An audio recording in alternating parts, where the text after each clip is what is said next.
Welcome to the Health Fix podcast, where health junkies get their weekly fix of tips, tools, and techniques to have limitless energy, sharp minds, and fit physiques for life. Hey, health junkies. On this episode of the Health Fix podcast, I'm interviewing Leanne Amanda. She's a conscious relationship expert. She's a teacher and she is a guide. And she has dedicated her life to helping folks find conscious, loving relationships with themselves and create it with others. Now, gosh, where was she when I was in my 20s? But nevertheless, the point here is this is a great podcast for anyone who's trying to rekindle their relationship with their partner, trying to make things a little better, trying to find that true love and that filter with which to find it. She's got a lot of great tidbits in this podcast, and my goodness, like I said before, where was she in my 20s?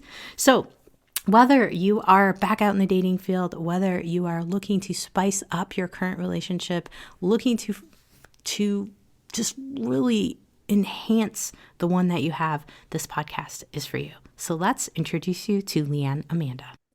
Hey, health junkies. I have Leanne Amanda on, and we are going to be talking about something that I feel like I keep saying this over and over again, all these new things. But today we're talking about relational health and something that I have found to be so important in my patients' lives that it could be like the main health thing that is like that linchpin to getting to where they want to be and optimizing their health. So, Leanne, welcome to the Health Fix podcast.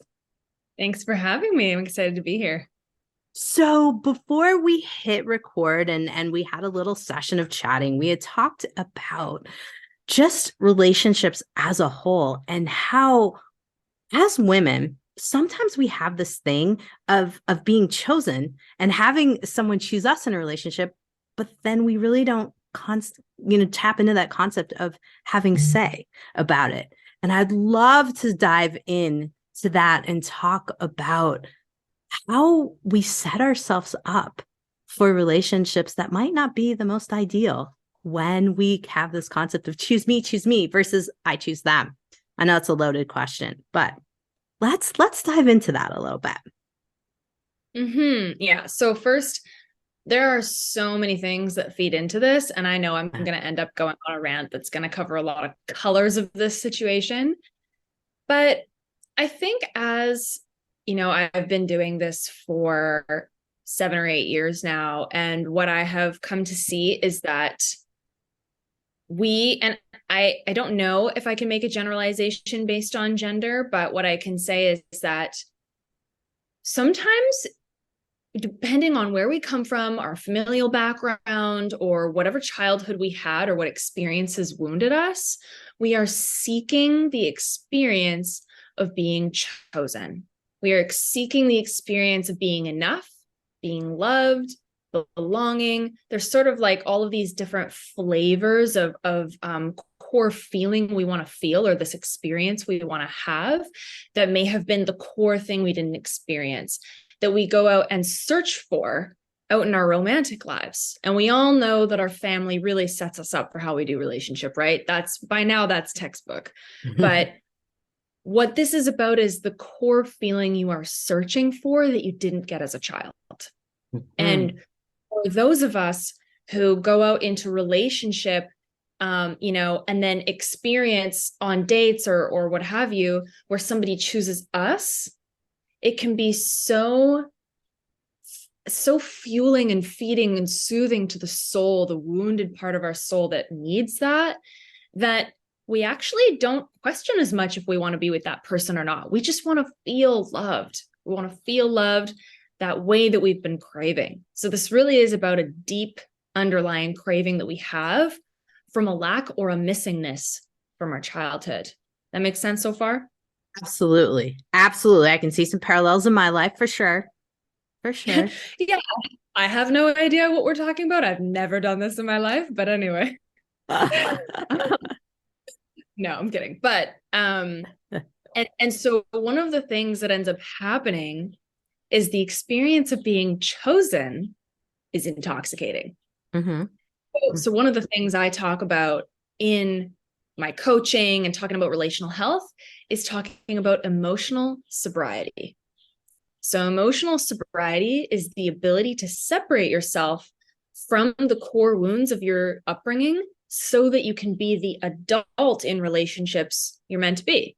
And being an adult in relationships looks like making choices from who you are as a woman now, right? Like who you are separate from your programming, from, whatever unhelpful stuff came from your childhood, because we all have it, separate from that stuff, or maybe having integrated that stuff, but the point is not letting it run you.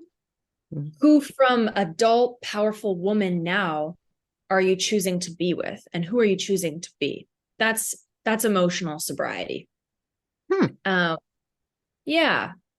So the separation from that wound, understanding it, knowing it exists, but then being able to choose something that isn't linked or tied to that, or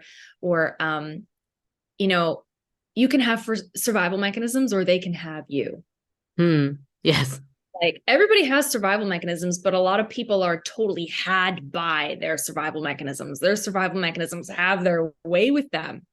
And part of what I believe doing conscious love is about is having your survival mechanisms, like they're on a leash, you see them, you understand them, like they're there, you've acknowledged and integrated them, but they don't run your life.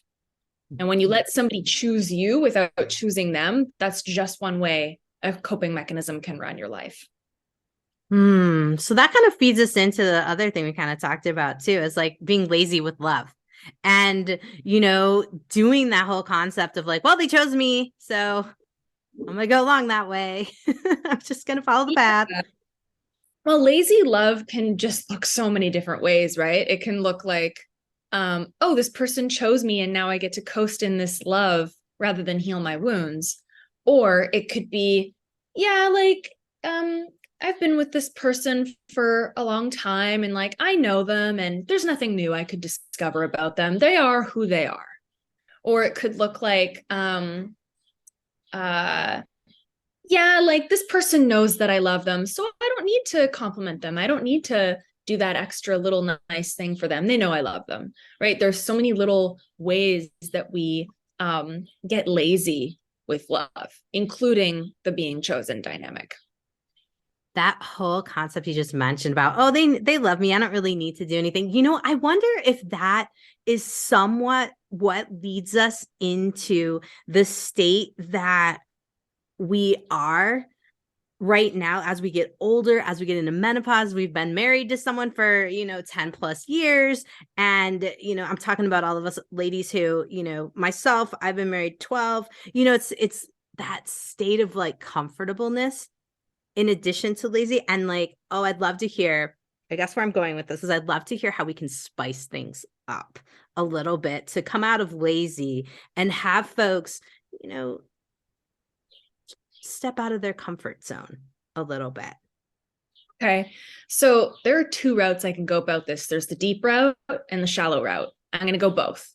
The first route, some relationship psychologists will just tell you need to experience your partner in the same space, but apart from one another, watching each other do your own thing. You need to create separation and you need to watch each other do separate things, but also be in a space where you've created an obstacle to your longing, right? Like those are some more surface level things that you can create in the moment. We can get into that in a second. But the deeper layer I want to talk about with this is okay. So when we enter a relationship, we are essentially choosing to exchange with that person our most precious commodity. And what's our most precious commodity? Ourselves. Time. Ooh, I was going to say ourselves. I'm even wrong on this.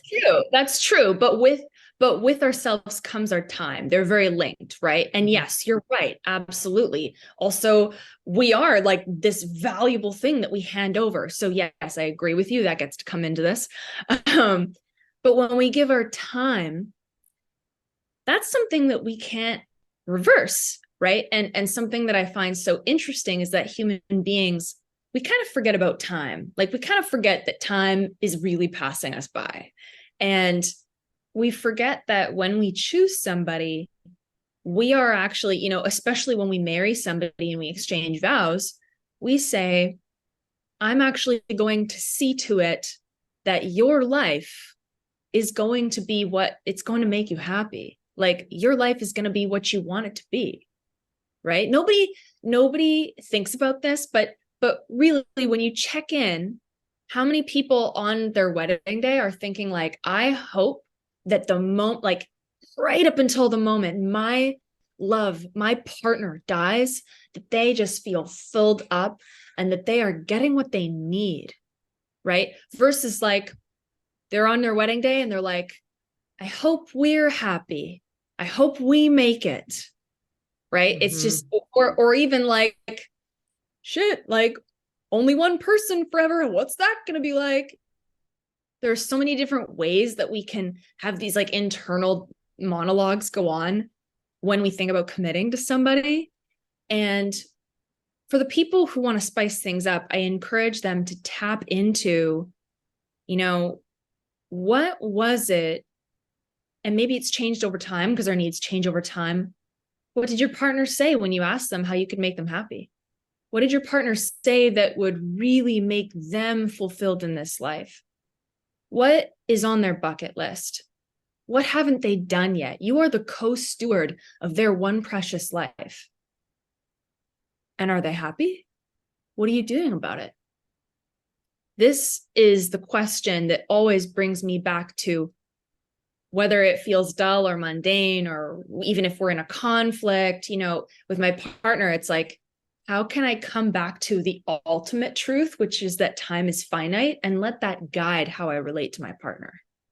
Wow. Definitely some things I never thought about on my wedding day. Definitely a lot of things folks didn't think about. So one of the things I found with myself, and I found with women in general that I talk to in my practice, they're like, man, I feel like I'm such a different person than who I was when I got married. And now I'm still questioning like who I am. And I don't even know who I am. So how do I navigate this relationship and keep it going for another 50 plus years? Yeah. So the question of who am I find is such an important question to even start asking yourself before you even say I do, right? Like it is like, how do you know? And this is something that I encourage my clients to venture into. How do you know that you've chosen somebody that you can live life with if you're still unsure? Like how are you going to move through change together? How do you move through the topic of identity together? Like these are all kind of meta conversations to even have with your spouse, right? How do we want to move through these topics together? I find that especially, I talk to women about this all the time. Knowing who you are is maybe through many different flavors going to change colors over time, but some things actually will stay the same. And when you find those anchors can fuel your other bouts of change and fluidity, and you can hold on to them as you move through this change. For example, right? Like 7 years there, back when I was starting at 19, I was a yoga teacher. My whole thing was like, I'm about, yogic pursuit. To me, there was something so amazing about the divine pursuit of what yoga provides a soul. And as somebody who was like a young lost soul, that to me was like, wow, this is just such a beautiful thing to explore. And I dove into it so deeply. I started yoga at 14 actually, and was so inspired. I became a yoga teacher at 19. And when I dove into that world, I just thought, this is a piece of my identity, right?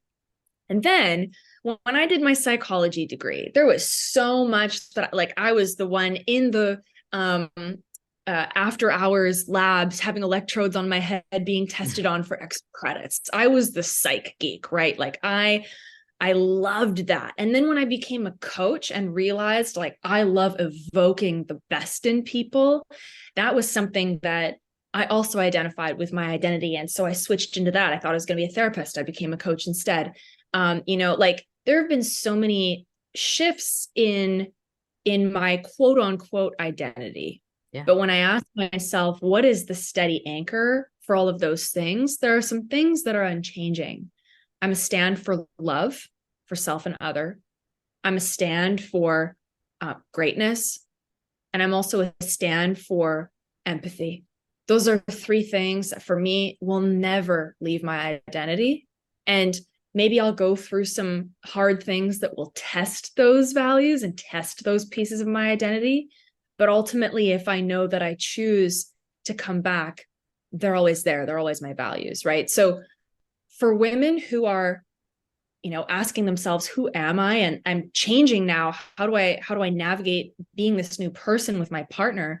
I would say, what are those anchored pieces of you that you stand for or care about?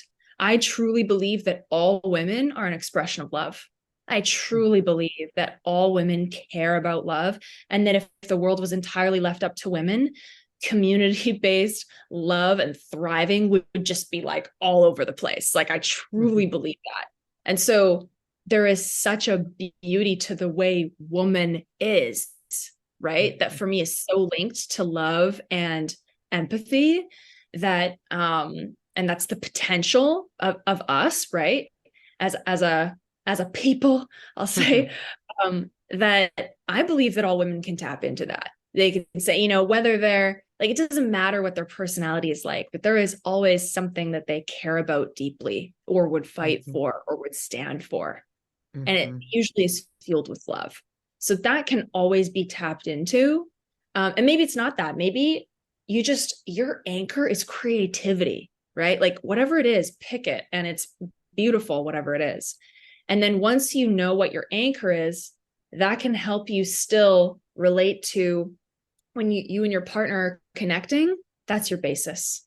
That's your wholeness you're tapping into. When I'm connecting with my partner, I'm connecting from that place of love and empathy and greatness. That will always be my anchor when I connect with my person. And then whatever changes you flow through get to be tied into the context of that. Does that make sense? It does. It does. Do you think that anchors between partners should not match per se, but complement each other for a relationship to work out or one to salvage? Let's put it that way. Because I know this age where I'm at, all of the friends who were married in their 20s are now contemplating what to do in the 40s and beyond. It seems to be, I'm sure you see it too. It seems to be the time of when people start to get divorced. And so I'm kind of looking at it in terms of, okay, what about looking at the anchors and do they need to match? Do they need to have some synchronicity? How does that work when we're looking at the ideal partner? Well, define synchronicity. That could look a lot of different ways. Sure. So I guess if I had to look at it, I would look at, instead of synchronicity, maybe complementing. Do anchors, like say someone's creative and another person is very analytical. Can that work? How does that look? I guess I'm looking at maybe it a little differently, but just a question. Right. Okay. So there are so many factors in that question, and I would have to know the couple. So I'll say that it's annoying. Okay. But I know, but let's just take hypothetical analytical person and creative person.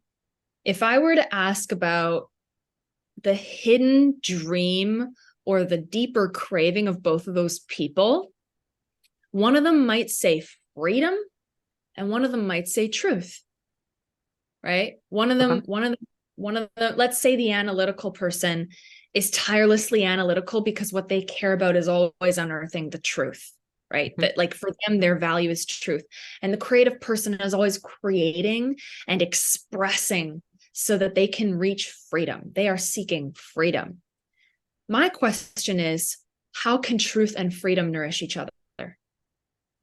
Okay. It's not just about you're analytical or you are creative, but how can the dream underneath, how can those two things nourish one another? How can those two things complement one another? Okay. Does that make sense? Absolutely. Absolutely. Nourish is a good word. Absolutely a good word, because it is one of those things that this day and age, I feel like a lot of women in my practice come in, and part of what's got them stressed, what is frustrating them, maybe even contributing to some of their health issues, is truly not knowing if they are with the correct partner. What do they do? How do we keep this going?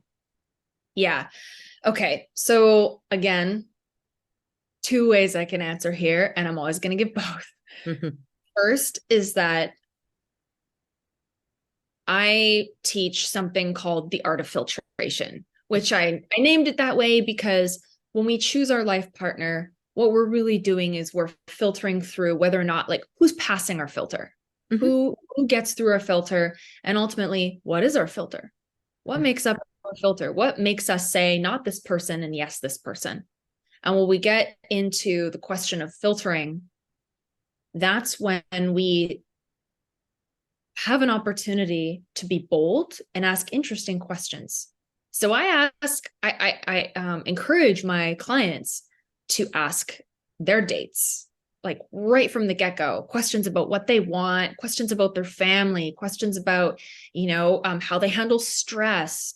There's so many questions I encourage them to ask. And of course, maybe everybody's kind of a little more performative in the beginning, and you start to learn about things later on, and then disillusionment happens and you start to see more traits.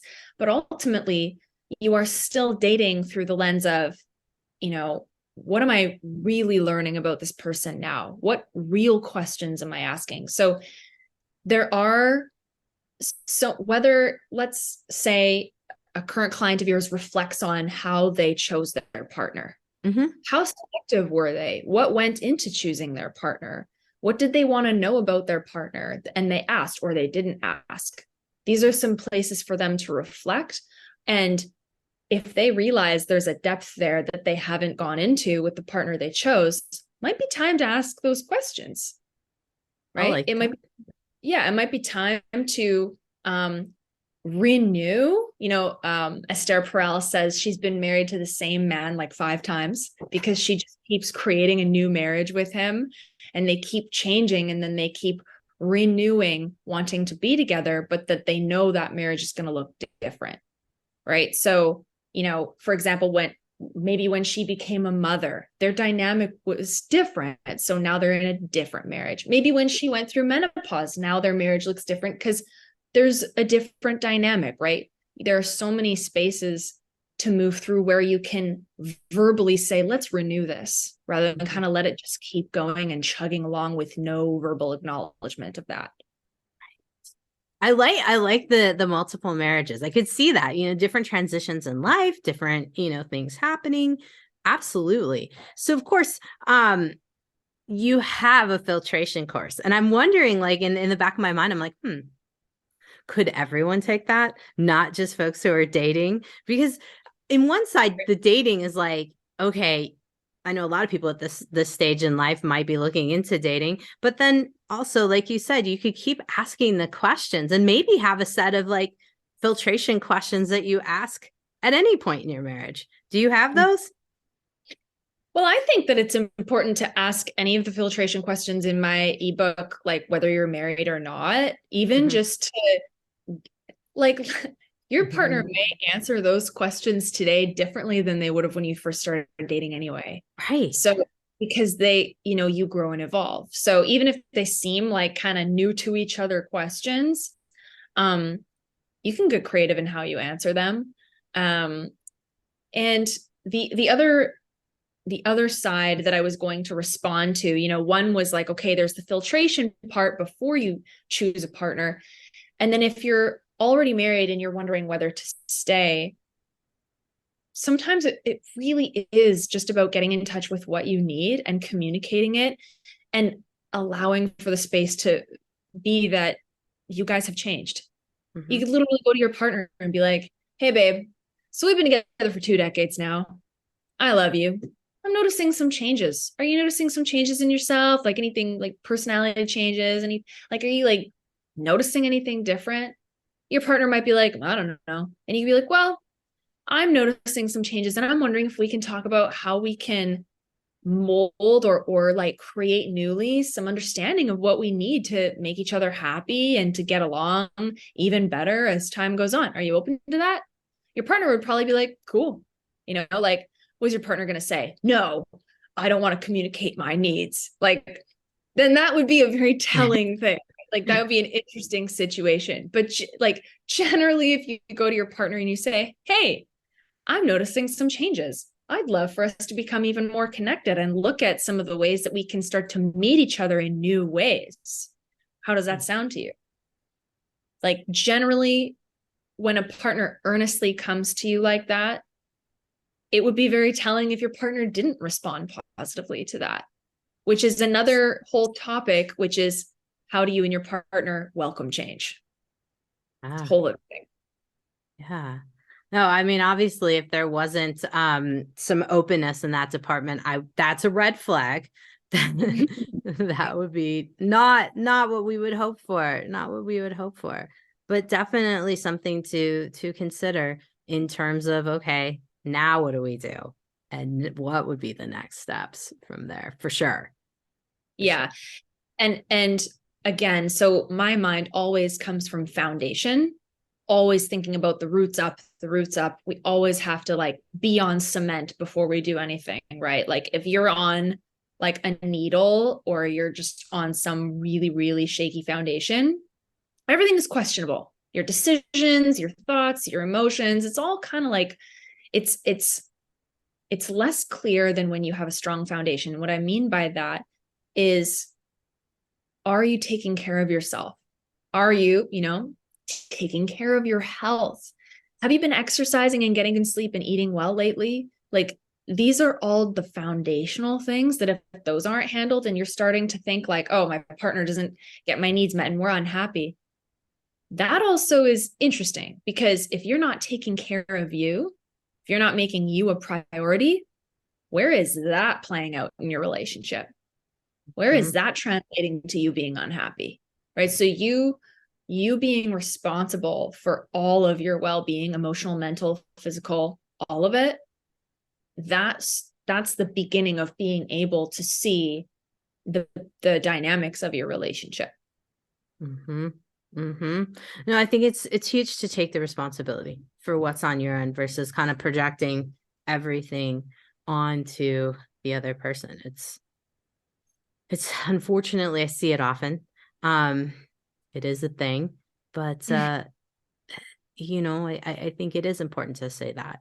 So let's change gears a little bit and go more into the single world, since a lot of people have let go of relationships and have moved towards dating and moved towards navigating relationships this day and age. Now, there are some different things that are on the horizon. I would love for you to kind of run down like what things should folks be paying attention to? Obviously, a filter, getting their filter down, but what else could they be paying attention to navigate dating in this day and age? I think the very first thing to be paying attention to is the relationship to themselves. I believe that, especially now with social media being such a thing, I notice a lot of clients really questioning their worth, or like if they don't look like this filter or they don't look like this, model, like how are they even going to get the courage to date? Or, I see a lot of men actually like, well, the economy is so much worse. I make so much less money that goes so like, it just doesn't go as far. I can't provide yet. I can't even date yet. Men actually are starting to have this perspective where unless they're making a certain amount or have a certain amount in the bank, they actually aren't allowed to date. They're not worthy of dating yet. Wow. And same with women. I notice it's like, if I don't look like this chick on Instagram, like I got to go to the gym before I'm open to dating. It's really interesting. Like there's so many constraints on us now more than ever of us putting pressure on ourselves to be some kind of way. And for me, I advise people to honestly come back to who you are as a person, get back in touch with those anchors. Like, what are the unmessable parts of you that aren't going anywhere, that are what make you you? that have nothing to do with like temporary fads or money or power or whatever, right? Like there's some biological and evolutionary reasons for why these things are happening, right? Like we've got some old gender stories floating around that are now coming up in a new way, thanks to social media. But in general, can we remember to be kind to ourselves, to take care of ourselves, to have integrity first and foremost, to follow our passions and take care of our livelihood? Can we do all these things that really are about self-care, that we can now, from a steady foundation, venture out into the world with self-love and make dating decisions from there? I truly think that's the first step. And then from there, as you embark in the dating world, I think it's like the biggest thing is being as open as you can about what you want. I think so many people have been playing the game of, you know, I know people who have been together or dating like 8 or 9 months and they haven't even talked about kids yet. And that's unfathomable to me, because time is my precious commodity. And if I've been with you for 8 months and then you tell me you don't want children, that's going to be a very interesting day, right? Mm-hmm. So to me, I encourage people to say what they want right away. I encourage people to bring consciousness into their dating life, you know, bring a conscious effort to notice your own behavioral limitations. Notice if you are projecting, or if you're getting the tendency where you want to ghost rather than have that uncomfortable conversation. Or if you know, I had a really amazing interaction one time. This was years ago before I met my partner. And I went on a few dates with this guy. And I started to like let myself like kind of fall off the radar. Like he would text me and he'd be like, do you want to do this? Do you want to go for a movie? Whatever. And I would say like, no, thanks. And then one day he texted me and he was like, you know, I'm just getting a sense that maybe you're not interested. Can you just confirm this? And no hard feelings if that's true, but just like, let me know. And I was like, wow, amazing text. Super proud of this guy for just being honest. And I was like, thank you so much. Yes, I'm actually not that interested. And just realizing that now, I'm sorry, but like, you're a cool guy. Right. And his response was, do you mind me asking what it is about me that you're just not interested? Like, can you just give me some feedback? And I was like, man, this guy's great. This is epic. So then I say to him, you know, upon reflection, because it was kind of something undistinguished until he asked, and I reflected, I said, I'm really feeling like I need a partner who knows what drives them, who needs a mission. And you're an amazing guy, but I get the sense you don't quite know what your life is for yet. Like, do you know what your mission is? And he sat with it and he went, you know what? I don't. And you're absolutely right. I should probably put my time towards thinking about that. And I was like, amazing. He and I are still friends. He's a great friend. And so that vulnerability and willingness and openness from both of our sides to have that conversation was a beautiful dating interaction, right? We both really brought this consciousness and this like kind of shared respect that I think gets so lost in the dating world with ghosting and with just so many other behaviors that make dating such a traumatizing experience for some people. We really can leave them better than we found them. That's so nice to hear, because I mean, honestly, if I look back at my dating experience, it was not that great. And, you know, I also take responsibility on myself because I really didn't let's put it that way, understand myself, to really understand, you know, what I was getting into. And of course, I was putting a lot of my preconceived notions, maybe like what I learned from my family on things, you know, too. So it's good to hear this now. I wish I would have known you when I was back in my 20s. It would have been so much better. But, you know, here we are. And hopefully, you know, those who are listening right now, if you're not in your early, 20s, which most of my podcast listeners are not, you can share this with your kids or, you know, younger family members too. But I think another big thing that comes up this age group is that we also have some losses happening, you know, deaths of spouses, accidents, things of that nature. And I know you have some personal experience with this, and I would love if you could share with folks, if someone, you were married to, dating, engaged to, passed, how do you get beyond that? And I know that's a huge question, but what are some of the steps that folks could start taking? And please share your story if you're open to it. Right, of course. So yes, I'm what I call a pseudo widow, because I wasn't married when my partner died, but I was engaged, and he was like my other soulmate. Like I'm so happy I have my partner now, and I'll talk about how I found him later. But this guy was my soulmate, and we were on a trip in Thailand leading a retreat together, and he drowned next to me in a 4 feet deep pool. And it literally happened so fast. I have no idea how it happened to this day. He was practicing holding his breath underwater. He used to be a diver. He miscalculated something. And then I found him at the bottom of the pool. And for me, this was a whole other initiation in learning how to relate to love, right? Like there's my personal story of how treacherous that was. And then there's also the gold I pulled from it, right? And both are equally important, the pain and the beauty. And the beauty was, I threw myself into so many healing modalities. I honestly will pitch to anybody listening to your podcast that any type of therapy that you can explore and see if it works for you, I would do it. I explored so many different kinds, and learning so much more about somatic health and my nervous system and what this experience did to my nervous system was first and foremost, as well as feeling. Like there's no way you can get around feeling losing your partner. Like you just have to feel that. Then came the guilt of joy. When I started to feel joy, when I started to find things funny again, I felt sad. I felt, how can I possibly be happy with my soulmate gone? That's a betrayal to him. And I was only 25 when this happened. So you can imagine the life that I thought I was going to have now of like blackness and darkness, right? Is to be loyal to my soulmate. So now I had to learn how to explore the tender and complicated feelings of, I get to be a human being and be happy and sad. I get to be ecstatic and devastated.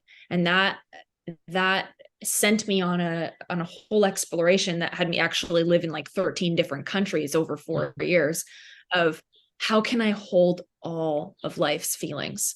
How can I hold all the aliveness, the devastation, the beauty, the anger and the rage and the sorrow and the absolute gold, right? And that capacity just grew me as a person. I feel like I just expanded to be able to hold more.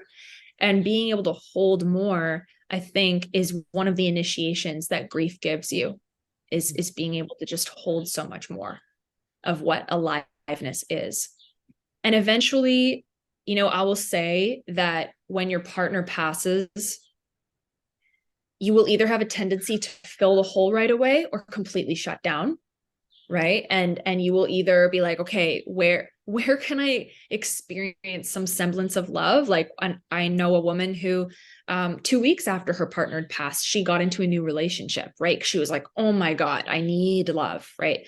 Or, for me, it took like half a year because and still wasn't ready. I'd say I was probably ready at about 2 years, but tried at 6 months. And I was like, nope, can't do this, right? And you have to feel into, when you are getting into your quote unquote next dating or love experience, are you doing it from distraction? Are you truly feeling the heartbreak you're supposed to be feeling right now? Are you letting yourself be freaking devastated?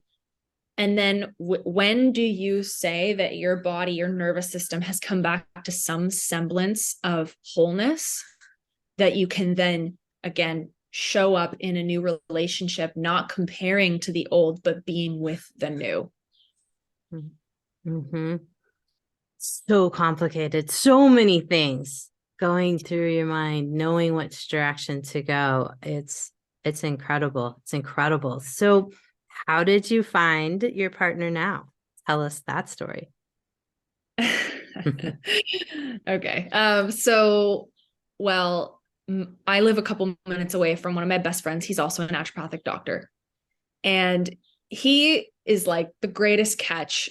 I just adore this man. And him and I are like brother and sister. And he has a habit of, because he lives so close, he will just sometimes be like, hey, I'm like at your door. What are you doing?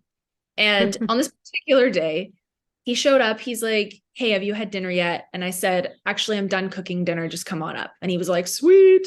So then he came up and I'm feeding him. And we're just sitting at the dinner table eating. And he goes, oh, in a full mouth, he goes, by the way, I need you to get a dating app. And I was like, absolutely not. I'm not doing that. Like, I don't believe in those. Mhm. And he goes, no. It's not for you. It's for me. I'm on this dating app and I can't get any women to date me. And I don't know why. And I need to see other guys' profiles to see what they're doing these days because I'm not getting any bites. And I was like, okay, so you want me to make a profile for myself, swipe through guys' profiles, and give you feedback on who's doing what right and wrong? And he's like, yes. So I'm like, okay, 10 minutes of this. So then we make me this quick profile. There's a picture of me, a couple of answers, whatever. So then I start swiping through men and I'm like, okay, well, this guy is only talking about beer and golf. Please don't do that. And then I swiped to another guy and I said, this guy's being really vulnerable about what he wants in relationship. Please do this. And I would keep swiping and showing him, what different men were doing and how, as a woman, that, landed on me and how that felt. And then I looked at his profile and I was like, this is awful. We redid it using all of the men's profiles we just looked at. And I came across a guy's profile and I was like, okay, this guy actually is he seems pretty real. He seems pretty warm. He seems pretty down to earth. There's something about him. I'm just going to send him a like. I know I'm not supposed to be on here, but I'm just going to send him a like. And by the next morning, he had sent me a really thoughtful message. And I was like, you know what? For a dating app, this guy seems actually pretty real. And later that day, we met up for coffee and we've been together ever since. That's awesome. That's awesome. I think a lot of people, this day and age, like that's how you meet people, and I think for us older folks, it's a little weird, but it's weird to me. I saw my husband on one of the dating apps like 2 weeks before we met in Colorado in a bar. So crazy. Like my cousins had set me up with the whole app and the whole in eHarmony or whatever it was. I don't know. Anyway, they set me up with it. And like, literally I saw the picture of my husband. I'm like, oh, he's pretty cute. Oh, he's in the town I'm going to. Cool. And then met him in a bar. Couple months later. So it's wild. It's wild how these dating app things kind of work. Maybe I was secretly searching for him in the town, but he doesn't need to know that. We don't need to talk about it. No, not at all. So but it's fascinating that you mentioned like you were helping your naturopath friend out to find a dating profile. Cause I can imagine as doctors and busy professionals, we're pretty like, this is what I got, and things of that nature. Yeah. It's like, I'm really, really busy, one, and two, I also really want a high caliber person to match me. Where am I going to find that level of person? Right. So like he's such an amazing catch, but he has no time. So it was that like double whammy. So, of course, folks want to know now, did you revamping his profile get him a gal? Did he get a catch? Okay. So this is a great question, and this is going to reveal some things. So not yet, because, and I'm going to keep this very wonderful friend anonymous, but he has some very interesting patterns at play where he chooses certain partners that don't choose him. Talked about women being chosen and not choosing. He will choose a woman and give his all to her when she is like expressing very little interest. And it's like very frustrating because I love him.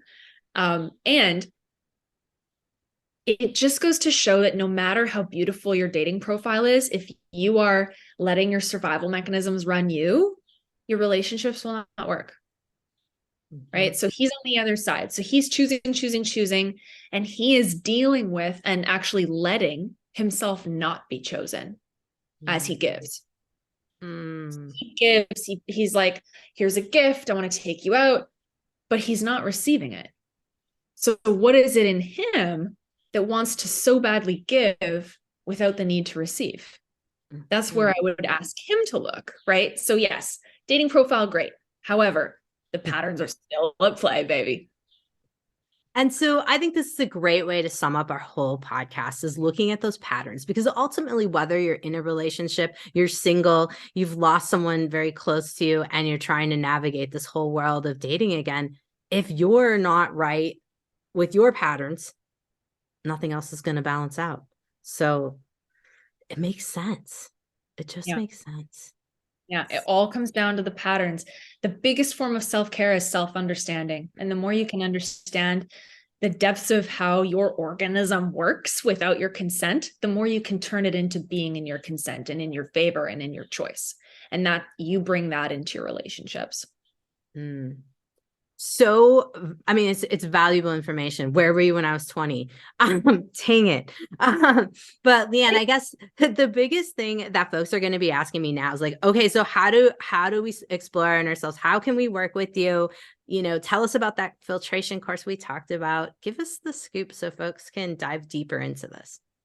Yeah, I mean, you can definitely go to my Instagram, leanne.amanda, and you can download the free ebook that I wrote. You can also, there's another filtration resource on there. There's 20 first-ish date questions. That free ebook, that's a really good one. And also, if you want to work with me, you can just reach out to me. You can book a consultation through Instagram as well. Those are the best ways that I would say to get in touch. Awesome. I've learned a lot. I'm like, man, like I said before, where were you when I was younger? And now it's good because now my husband and I are really diving into who we are as people. And so I think, you know, we've got step one. Now we're going to use some of your resources to start working on our questions to get to know each other better. On another note too, I also highly recommend 8 Dates by the Gottmans. Yes. Yes, that is also a great one. And that is also geared towards new and seasoned couples, whether you've been together 5 weeks or 5 decades. Got it. All right. I'm familiar with the Gottmans and the whole concept of their work. So this is awesome. Folks, if you're listening, I'll put it into the podcast notes at drjkrausend.com along with everything that Leanne has mentioned for you guys. Leanne, thanks again for coming on. I sincerely appreciate it. Thank you so much for having me. And thanks for caring about relationships. We got to save them one step at a time here. Yes, ma'am. Hey, Health Junkies, are you feeling just off? Feeling like you're aging a little bit faster than you want to and wondering what in the world is up? Hey, I might have some answers for you and some direction. If you want to chat with me, I am offering complimentary calls right now. You can head over to Dr. spelled out JKRAUSEND.com. Take my quiz, click on the schedule a chat, and let's talk and see if we can get you in the right direction. And if I'm able to help you, I'm going to let you know. Otherwise, I'm going to help you find what you're looking for. Head over to drjkrausend.com and check it out. Hey, fellow health junkie, thanks for listening to the Health Fix podcast. If you enjoyed tuning in, please help support me to get the word out about the podcast. Subscribe, rate, and review, and just get that word out. Thanks again for listening.